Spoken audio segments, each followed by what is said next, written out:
जय श्री राम मित्रों। मैं आपका ज्योतिष मित्र राकेश पांडे आज पुनः वैदिक इनसाइट्स अनवेड चैनल में आप सभी के समक्ष उपस्थित हुआ हूं। तो साथियों, अभी तक हम सप्तम भाव पर चर्चा कर रहे थे, जो कि हमारे वैवाहिक जीवन का भाव था।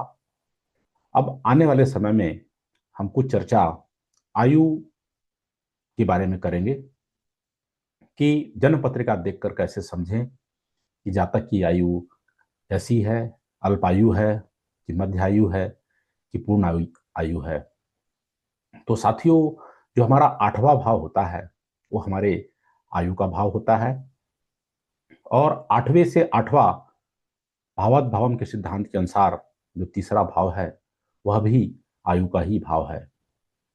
तो यदि किसी की जन्म पत्रिका में अष्टम भाव पर शुभ ग्रहों का प्रभाव हो, तृतीय भाव पर शुभ ग्रहों का प्रभाव हो, अष्टमेश बलवान होकर अच्छी स्थिति में बैठा हो, और आयु का कारक जो शनि है पीड़ित ना हो, अच्छे स्थानों में बैठा हो, तो यह देखकर हम कह सकते हैं कि जातक की उम्र अच्छी होनी चाहिए।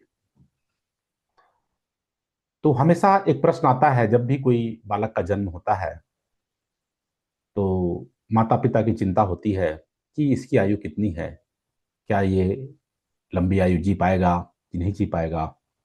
तो यह प्रश्न माता पिता का कई बार एक ज्योतिषी के पास आता है। तो फल दीपिका का एक बहुत अच्छा श्लोक है जो मैं आप लोग के समक्ष साझा करना चाहूंगा कि क्या एक ज्योतिषी किसी बालक की आयु को निश्चित रूप से बता सकता है। तो इसमें साफ साफ बताया गया है कि नहीं बता सकता है। भले ही पत्रिका में योग अच्छे दिख रहे हों, आयु संबंधित योग अच्छे दिख रहे हों, फिर भी आयु का अनुमान कर पाना 12 वर्ष तक कठिन होता है। उसके बाद ही आयु के बारे में अनुमान लगाया जा सकता है, क्योंकि 12 वर्ष तक आयु का सही आकलन इसलिए नहीं किया जा सकता है क्योंकि उसमें जातक के जो माता का कर्म है वो शुरू के जो 4 वर्ष तक होते हैं बालक के, तो माता के कर्म के कारण अपमृत्यु को प्राप्त हो सकता है।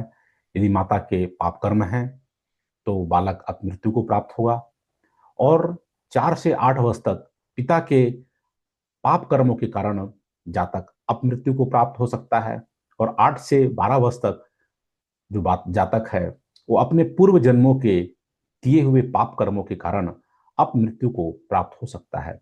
तो अपमृत्यु उसे कहते हैं जो समय के पहले हो जाए, अकाल मृत्यु हो जाए, अचानक से कोई घटना से घटित होकर कोई दुर्घटना घट जाए और मृत्यु हो जाए। इसलिए कभी भी जब भी हम उम्र का बताना चाहते हैं, किसी भी हमारे जो क्लाइंट्स आते हैं, तो सीधे सीधे नहीं बताना चाहिए, बल्कि देखना चाहिए क्या जातक की पत्रिका 12 वर्ष से अधिक की है, जातक ने 12 वर्ष की उम्र पूरी कर ली है कि नहीं, और नहीं की है तो आयु के बारे में कोई भी कमेंट नहीं करना चाहिए। तो फल दीपिका का यह श्लोक मैं आप लोग के समक्ष रखना चाहूंगा, जो कि 13वां अध्याय आयुर्भाव अध्याय से लिया गया है कि आघे चतुष्के जननी कृताघई मध्य च पित्रा जित पाप संगई। कि जो पहला 4 वर्ष है माता के पाप के कारण, और जो 4 से 8 वर्ष है पिता के पाप के कारण। बालस तदंत्यासु चतुः सरस्सु स्वीकीय दोषै समुपैति नासम।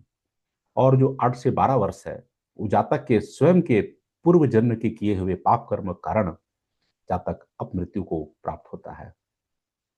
तो जब भी हमें आयु के बारे में देखना हो तो पहले यह सुनिश्चित कर लें कि क्या जातक 12 वर्ष की आयु को प्राप्त कर चुका है, उसके बाद ही अन्य आयु संबंधित योगों का विचार करना चाहिए। तो साथियों, आगे हम और भी कुछ अच्छे महत्वपूर्ण श्लोकों की आप लोग के समक्ष चर्चा करेंगे, जो कि फलदीप का जातक परिजात जैसे ग्रंथों से लिए गए हैं, और हमें शास्त्र को जरूर पढ़ना चाहिए। शास्त्र सम्मत बातें ही प्रमाणित हैं, और उसी हिसाब से ही एक ज्योतिषी को चीजों का निर्णय देना चाहिए। तो साथियों, यदि आप लोग को अच्छा लगा हो तो वैदिक इनसाइट्स अनवेल्ड चैनल को लाइक करें, सब्सक्राइब करें और मित्रों तक अपने जरूर साझा करें और बेल आइकन जरूर दबा के रखें ताकि कोई भी नया वीडियो आए तो आपको सूचना मिल जाए। जय श्री राम। मिलते हैं आगे नए श्लोक में।